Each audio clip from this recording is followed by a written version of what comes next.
Hello and welcome back to my channel. तो आज की वीडियो में मैं आपके लिए लेकर आई हूँ पैंट की कटिंग एंड स्टिचिंग, जो कि फ्रंट में बेल्ट रहेगा और बैक में इलास्टिक रहेगा और बेल्ट और इलास्टिक दोनों हम एक साथ स्टिच करेंगे। इसमें आप देख सकते हैं तो यहाँ पे मैंने 2 मीटर कपड़ा लिया है। आप अपने लेंथ के अकॉर्डिंग लें। 2 मीटर कपड़े में आप 39 इंच तक की लेंथ बना सकते हो पैंट की। तो चलिए स्टार्ट करते हैं लेडीज़ पैंट की कटिंग एंड स्टिचिंग। तो सबसे पहले हमने प्रॉपर कपड़े को इस तरह से रखा है।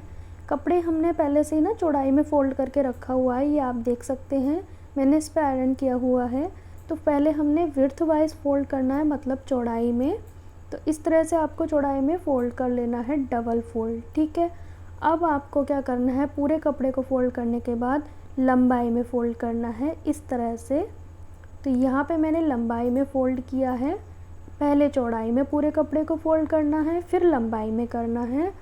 अब हमने ऊपर वाले पार्ट को 2 इंच छोटा रखना है। यहाँ पे आप देखेंगे मैंने नीचे वाले हिस्से को 2 इंच बड़ा रखा है और ऊपर वाले हिस्से को मैंने 2 इंच छोटा रखा है। ये हमने क्यों रखा है ये आपको आगे पता चलेगा। बैक पार्ट का हमने बड़ा करके क्यों रखा है कपड़ा। 2 इंच छोटा बड़ा आपको रख लेना है। इनकी सीधी साइड अंदर की ओर रहेगी, उल्टी साइड पे हम निशान लगाते हैं। तो सबसे पहले ऊपर की साइड ना 2.5 इंच पे हम मार्क कर लेंगे, जो कि हमारी फ्रंट में बेल्ट अटैच होगी, वो हम इसी में अटैच करेंगे, इसी को फोल्ड करेंगे। तो 2.5 इंच पे हमने मार्क कर लिया है। ये हमारा कपड़ा फोल्ड हो जाएगा, ठीक है। इसको हम छोड़ते हुए इंची टेप को रखेंगे। जो भी आपकी रेडी लेंथ रहेगी पैंट की, जो आपकी रेडी लेंथ है ना पैंट की, आपने मेज़रमेंट लेते समय लिया होगा। तो जैसे मेरे मेज़रमेंट में 37 इंच रहेगी तैयार पैंट। तो पैंट की जो लेंथ 37 इंच है उस पर मैंने निशान लगा दिया है। ऊपर की ओर 2.5 इंच मैंने छोड़ दिया है, क्योंकि वो तो फोल्ड हो जाएगा, तो उसको हमने इंक्लूड नहीं करना है। मैंने 37 इंच पे निशान लगा लिया है। आप अपने लेंथ के अकॉर्डिंग लगा लीजिए निशान। उसके बाद हमने 1.5 से 2 इंच मार्जिन लेना है, जो कि हमारा फोल्ड हो जाएगा कपड़ा। नीचे की ओर से 1.5 से 2 इंच लेना है। जितना आप मार्जिन लोगे उतना ही आपको फोल्ड भी करना है स्टिचिंग के समय पे। यहाँ पे हमें ज़रूरत होगी हिप राउंड की। जो भी आपका हिप राउंड है उसे मेज़र कर लेना है। बहुत ज़्यादा टाइट इंची टेप नहीं पकड़ना है, हल्का सा लूज़ रखना है। जैसे मेरे मेज़रमेंट में 38 इंच है, तो 38 को मैंने 4 से डिवाइड किया है और प्लस 2 इंच किया है मैंने। तो 9.5 आया था, 9.5 में 2 इंच प्लस किया तो 11.5 इंच लिया मैंने। आसन भी हम 11.5 इंच लेंगे और इंची टेप मैंने निशान के पास से रखा है, आप ध्यान से देखिएगा। ऊपर का 2.5 इंच मैंने छोड़ दिया है। चौड़ाई भी 11.5 इंच ली है और आसन की लंबाई भी मैंने 11.5 इंच ली है। ये हमारा फोल्ड हो जाएगा कपड़ा। आसन हमने बहुत ज़्यादा लंबा नहीं लेना होता है, इसी के हिसाब से लेना है। अब यहाँ पे 2 मेथड यूज़ आप कर सकते हो। नॉर्मल साइज़ में ये 2 इंच पे निशान लगाएं, थोड़ा सा मीडियम हो तो 2.5 इंच पे और हैवी साइज़ में 3 इंच पे। या फिर आप क्या करें, जो भी आपकी थाई का मेज़रमेंट है उसको मेज़रमेंट को लेना है और फिर उसका आधा करें और उसमें 1 इंच प्लस कर दें दोनों साइड से सिलाई में जाने के लिए। तो दोनों ही मेथड अपनी जगह सही है, ताकि थाइस पे टाइट ना हो पैंट। उसके बाद 2 इंच पे हमने यहाँ पे आसन की गोलाई करनी है। गोलाई हमने बहुत ज़्यादा गहरी नहीं करनी होती है, अगर गहरी गोलाई करोगे तो आसन में खिंचाव होगा। अब हमने नॉर्मली यहाँ पे 2.5 इंच पे मार्क करना है। पैंट आप किसी भी साइज़ का बनाएं, ये कंपलसरी है 2.5 इंच पे निशान लगाना। उसके बाद जो आपका बॉटम है ना, जैसे मेरे मेज़रमेंट में तैयार रहेगा 6.5 इंच, तो मैं यहाँ पे 7.5 इंच पे निशान लगाऊंगी। जो भी आपको रखना है उसमें 1 इंच प्लस करना है मार्जिन के लिए। दोनों साइड हाफ इंच सिलाई में जाएगा, इसीलिए। अब हमने ऊपर की साइड से मार्क करना है, तो जो हमने आसन के लिए लगाया था ना, उतना ही हमने उस साइड पे निशान लगा दिया है। अब हमने सिर पट्टी को इस तरह से रखना है और निशान लगा देना है फिटिंग के लिए। दूसरी साइड भी इसी तरीके से रखेंगे और निशान लगाएंगे सिर पट्टी से। ये स्केल आपको इजीली लोकल मार्केट में मिल जाएगी। अब हमने क्या करना है, यहाँ पे ना बहुत सारे लोग क्या करते हैं, बिल्कुल कपड़े का सेंटर निकालते हैं, फिर उसके बाद बॉटम का मार्क करते हैं। तो अगर आप तिरछा मार्क करोगे तो ये सलवार का लुक देगा, पैंट का लुक देगा ही नहीं। तो इस तरह से आप मार्क करोगे तो दोनों साइड से ना तिरछा नज़र आएगा, आप ध्यान से देखेंगे तो मैं तो कुछ इस तरह से नहीं करती हूँ बिल्कुल तिरछा करके, क्योंकि मैं सिर्फ 2.5 इंच का मार्क करती हूँ। क्योंकि साइड से ना हमारी स्ट्रेट पैंट नज़र आनी चाहिए। अगर हम साइड से तिरछा लेंगे तो सेंटर निकालेंगे तो तिरछा होगा पैंट, तो साइड से हमारे कोने भी निकलेंगे और सिलाई आगे की ओर घूम जाएगी। तो मैं यहाँ पे कंपलसरी है 2.5 इंच लेती हूँ, जैसे रेडीमेड पैंट में आता है ना, थोड़ा स्ट्रेट नज़र आती है वैसे ही। तो इस तरह से आपको मार्क करना है। अब यहाँ पे आती है बारी, तो यहाँ पे साइड से कोना ना निकले तो उसके लिए हमने सेफटी से इस तरह से मार्क करना है। साइड से आपने देखा होगा झुकाव होता है पैंट में। अब हमने हल्का सा ना 1/2 इंच अंदर की ओर इस तरह से थोड़ा सा सीधा करना है, बहुत ज़्यादा कोना नहीं दिखना चाहिए यहाँ से, ये आपको हाथ से ही करना पड़ेगा। उसके बाद आप देखोगे हमारे फ्रंट पार्ट तो कंप्लीट हो गई है मार्किंग, और हमने ना जो पहले स्टार्टिंग में 2 इंच एक्स्ट्रा लिया था ना कपड़ा, वो बैक पार्ट के आसन को बढ़ाने के लिए लिया था। तो यहाँ पे मैंने 1.5 इंच पे निशान लगाया है। इससे क्या होगा, हमारे बैक पार्ट का आसन बड़ा हो जाएगा। बहुत ज़्यादा हैवी साइज़ है तो 2 या 2.5 इंच आप ले सकते हैं। यहाँ पे मैंने 1.5 इंच पे निशान लगाया है और इस तरह से स्केल को रखेंगे और तिरछा मिला देंगे। दूसरी साइड से हमने बराबर रखना है, बस आसन को हमने बढ़ाया है। अब यहाँ पे आप देखेंगे मेरे चारों पार्ट की जो ड्राफ्टिंग है वो इक्वल है, चारों पार्ट जो है वो बराबर कटिंग होंगे, बस बैक वाले 2 पार्ट के आसन बड़े रहेंगे। अब इस पैंट में मैं एक चीज़ आपको बताना चाहती हूँ, तो बहुत सारे लोग ना यहाँ पे आसन में गहरी गोलाई कर देते हैं, जिससे आसन में ना खिंचाव होता है। अगर आप बहुत ज़्यादा गहरी कर दोगे गोलाई आर्मोल की तरह, तो वो एक तरह से खिंचाव तो होगा ही, तो इसीलिए हमने 2 इंच पे ही करनी होती है गोलाई। अब हमने चारों पार्ट कट कर लिए हैं, फ्रंट और बैक दोनों पार्ट हमने कट कर लिए हैं। बैक वाले आसन को हमने बढ़ा के काटा था, यहाँ पे कट लगाएंगे ताकि फ़ोल्ड करते समय हमारा कम या ज़्यादा फ़ोल्ड ना हो। अब हमने पॉकेट के लिए डबल फोल्ड में कपड़ा लिया है, तो पॉकेट की ऊपरी की चौड़ाई जो रहेगी वो 6.5 इंच रहेगी, और पॉकेट की नीचे की जो चौड़ाई रहेगी वो 7.5 इंच रहेगी। 1 इंच का डिफरेंस रहता है। इस तरह से हमने निशान लगाया और 1/2 इंच हमने डाउन किया है एक साइड से, ठीक है। तो तिरछा हमने मार्क किया है, उस साइड पे हमने डाउन किया था 1 इंच का, और जो सीधी साइड है उसे हमने बिल्कुल सीधा रहने दिया है। तो यहाँ पे अब हम पॉकेट की स्टिचिंग करेंगे। आपको क्या करना है, नीचे वाली चौड़ाई है ना जो पॉकेट की, यहाँ से यहाँ तक आपको सिलाई लगानी है। सीधी साइड आप बंद कपड़ा भी ले सकते हो, बट मेरे पास कम था तो मुझे सीधी साइड भी सिलाई लगानी होगी। अब मैंने इसे सीधा कर लिया है। अब यहाँ पे ऊपर से ना टॉप स्टिच कर लेनी है आपको। तो मैं यहाँ पे टॉप स्टिच करने के बाद अब आसन जॉइंट करूँगी। तो पहले फ्रंट पार्ट के आसन जॉइंट करने हैं, सेम हमने बैक पार्ट के भी आसन जॉइंट कर लेने हैं। यहाँ से यहाँ तक आपको सिलाई लगा लेनी है। तो मैंने सिलाई लगा ली है। ये हमारा फ्रंट पार्ट है। अब हम इसमें पॉकेट अटैच करेंगे। फ्रंट पार्ट में राइट हैंड साइड पे मैंने पॉकेट अटैच करना है। तो पॉकेट को अब हम लेंगे, पहले ऊपर से 2.5 इंच पे निशान लगाएंगे, क्योंकि ये तो फोल्ड हो जाएगा इलास्टिक में। उसके बाद 1 इंच और नीचे निशान लगाएंगे, तो यहाँ तक हमें पॉकेट रखनी है। तो पॉकेट के हिस्से पे भी अब हम निशान लगाएंगे। यहाँ पे हमने क्या करना है, 1 इंच ऊपर की ओर छोड़ना है और फिर 6 इंच पे हमने निशान लगाना है। अब हमने इन दोनों निशान को इस तरह से मिलाना है और इसी निशान पे आपको सिलाई लगानी है, इसी शेप में लगानी है। अब हमने निशान वाले पार्ट को ऐसे रखना है और पैंट भी हमने सीधा रखा है और एक हिस्सा मैंने पॉकेट का हटा दिया है। यहाँ पे आपको ध्यान से देखना है, पॉकेट का हिस्सा हटा दिया है और हमने सिलाई लगानी है। सिलाई लगाने के बाद यहाँ पे कट लगाने हैं। आपको कट लगाना बहुत ज़रूरी है ताकि ये इस तरह से टर्न हो जाए।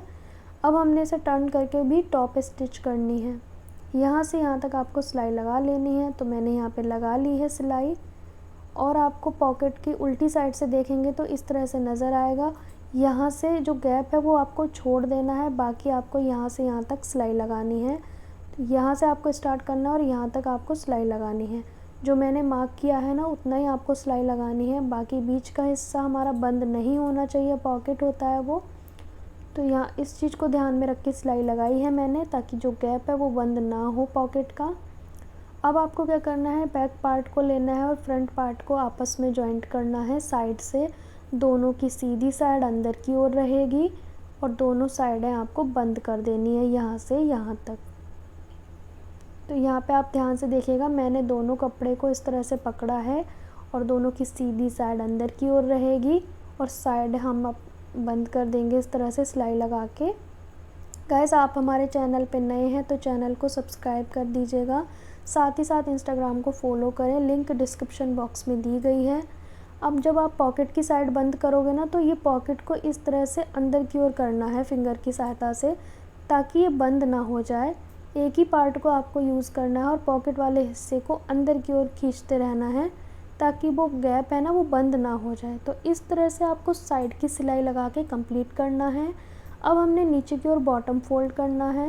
तो जो हमने कट लगाए थे ना वो आपको ध्यान में रखते हुए ही फोल्ड करना है। चाहे तो आप बिगनर हैं तो आप निशान भी लगा सकते हो। तो इस तरह से हमने बॉटम डबल फोल्ड करनी है। ये जो जॉइंट है ना आप देखेंगे ये आमने सामने होना चाहिए, बिल्कुल भी आगे पीछे नहीं होना चाहिए। तो यहाँ पे मैंने पैंट की बॉटम डबल फोल्ड किया है। दोनों साइड की बॉटम हमने फोल्ड कर ली है। अब इलास्टिक और बेल्ट लगाएंगे। ये मैंने पेस्टिंग ली है जो कि लेंथ इसकी 11 इंच ली है मैंने, और इन दोनों की चौड़ाई सेम ली है मैंने, इलास्टिक की भी और बेल्ट की भी। तो यहाँ पे टोटल मुझे 28 इंच की चाहिए। तो 11 इंच मैंने ली है पेस्टिंग और बाकी जो बचा हुआ हमने लिया है इलास्टिक। टोटल हमने करनी है 28 इंच दोनों की लंबाई मिलाते हुए। तो टोटल हमें 28 करनी है। 11 इंच की मैंने पेस्टिंग ली है, 17 इंच की इलास्टिक ली है। ठीक है, चौड़ाई आपको इक्वल लेनी है। अब हम पेस्टिंग को क्या करेंगे, पहले सेंटर पे निशान लगा लिया है, आप देख सकते हो पिंक कलर का निशान लगाया है मैंने। इसे आसन पे रखेंगे, फ्रंट वाले आसन पे। ठीक है, दोनों का आधा पार्ट इस साइड होगा और आधा उस साइड, इस तरह से सेंटर पे आपको पेस्ट कर देना है। फ्रंट पार्ट पे हमने इसे पेस्ट कर दिया है सेंटर से। अब इलास्टिक के एक कॉर्नर को हमने पेस्टिंग वाले कॉर्नर पे हमने स्टिच करना है। ये फोल्ड होने के बाद कुछ इस तरह से नज़र आएगी। और हमने ना पूरे राउंड पे 2.5 इंच पे निशान लगा लिया है, क्योंकि कटिंग के समय हमने 2.5 इंच लिया था मार्जिन फोल्ड करने के लिए। तो 2.5 इंच पे मैंने पहले निशान लगा लिया है। और पॉकेट को हमें इसके अंदर ही दबाना है इस तरह से। तो पहले हम इसके साथ इलास्टिक को ना जॉइंट कर लेंगे, बेल्ट के साथ हमने इलास्टिक को जॉइंट कर लेना है इस तरह से। तो हमने यहाँ पे जॉइंट कर लिया है बेल्ट और इलास्टिक को, इसीलिए हमने चौड़ाई बराबर ली थी ताकि फ़ोल्ड करने में दिक्कत ना आए। अब एक कोने को इलास्टिक को दूसरे कोने से इस तरह से जोड़ देना है, पेस्टिंग वाले कॉर्नर से जोड़ना है इलास्टिक वाले कॉर्नर को। अब हमने इस तरह से फ़ोल्ड करना है। जो 2.5 इंच पे निशान लगाया था ना उससे, उस निशान से ना तो बाहर जाना चाहिए ना ही अंदर जाना चाहिए। अब हमें डबल फोल्ड करते हुए यहाँ पे सिलाई लगा देनी है। अब हम इसके अंदर ना पॉकेट को भी बंद कर देंगे। 1/2 इंच हमने पॉकेट को दबाना है। यहाँ पे आप देखेंगे मैंने पॉकेट पे जो निशान लगाया है ना वो पॉकेट पे लगाया है और 1/2 इंच का लगाया है। 1/2 इंच पॉकेट हमारा इसके अंदर बंद हो जाएगा। बेल्ट के अंदर ही हमारी पॉकेट भी बंद हो जाएगी और डबल फोल्ड करते हुए आपको सिलाई लगानी है। अब आप देखेंगे इलास्टिक को ना मैं खींच रही हूँ, क्योंकि यहाँ पे कपड़ा कम पड़ गया है, तो इलास्टिक को खींचेंगे तो बराबर हो जाएगा। यहाँ पे आप देखेंगे बेल्ट और इलास्टिक हमने एक साथ लगाई है। इससे क्या होगा, साइड में बिल्कुल भी जॉइंट नज़र नहीं आएगा। अब हम क्या करेंगे, जो ये गैदर है ना इसको खींचेंगे 2 से 3 बार, ताकि गैदर है ना पीछे की साइड इलास्टिक में इक्वल हो जाए। अभी एक जगह थी, अब हमने सब में फैला दिया है इसको खींचते हुए। अब ये जो बेल्ट है वहाँ पे 2 बार स्टिच करना है। बेल्ट और इलास्टिक के जॉइंट पे हमने 2 बार सिलाई लगा दी है। यहाँ पे आप देखेंगे हमारा फ्रंट में बेल्ट है और बैक में इलास्टिक है। अब इलास्टिक को खींचेंगे और सिलाई लगाएंगे सेंटर पे, ताकि थोड़ा सा रेडीमेड लुक दे सके हम इसको। खींचते हुए आपको ध्यान से सिलाई लगानी है। यहाँ पे आप देखेंगे हमारा बैक में इलास्टिक और फ्रंट में बेल्ट हो गया है।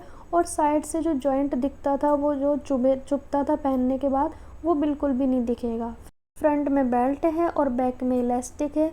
साइड से हमने पॉकेट इसमें अटैच किया है, बहुत ही इजी मेथड से अटैच हो गया हमारा साइड का पॉकेट। तो इस तरह से आप भी फ्रंट और बेल्ट और बैक इलास्टिक का पैंट बहुत इजीली बना सकते हो। अब हमने सेंटर की सिलाई लगा देनी है।